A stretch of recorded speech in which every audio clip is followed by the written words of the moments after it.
We often talk about a gender spectrum or a spectrum of genders. And what is very important for all of us to know is that gender comes in many shapes and sizes. And I'm going to give you just a simple laundry list. It's not exhaustive. There is the transgender child. That is the child who says, I am not the gender that's on my birth certificate. I am the opposite gender.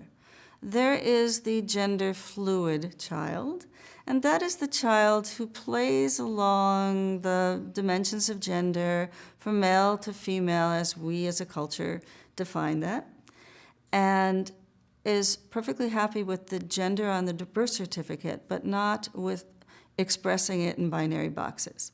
Then there are the kids that I call gender hybrids. They will tell me, you know what, I'm half boy, I'm half girl. Now, these are children who may be on their way to being transgender, but for the time being, they see themselves as somewhat of a hybrid.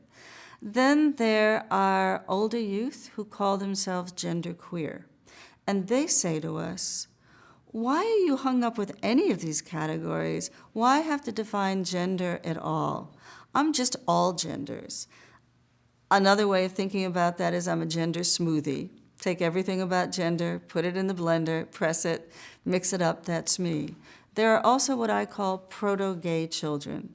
These are children who explore gender nonconformity on their way to being gay.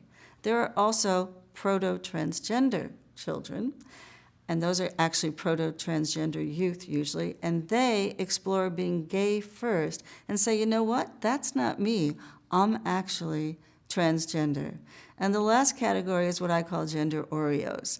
And those are children who present one gender on the outside, and they're a different gender on the inside. And those are often children who are too afraid to let their real gender come out. So they put up a false front, but underneath, they know their gender to be other than what people think it is.